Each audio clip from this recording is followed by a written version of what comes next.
Tukirejea humu nchini, wafanyabiashara katika soko la Kawanjara huko Runyenjes, kaunti ya Embu waliamkia hasara ya mamilioni ya pesa kufuatia mkasa wa moto ulioteketeza vibanda na bidhaa zao usiku wa kuamkia leo kwenye kisa kinachokisiwa kuwa cha kusudi.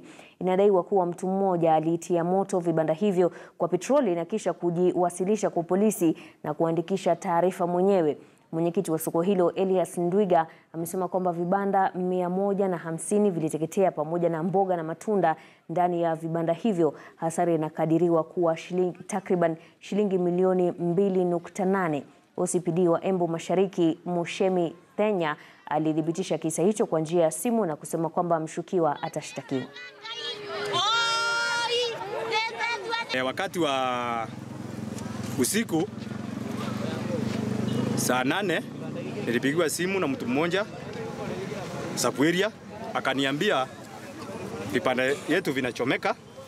Ndivyo nilichukua hatua ya kujaribu kufika mahali hapa, na wakati nilifika nilikuta kweli vipanda vinachomeka. Tunasikia tumefinyirika sana, kila mmoja hapa, hakuna mtu anjafinyiriwa kwa roho yake.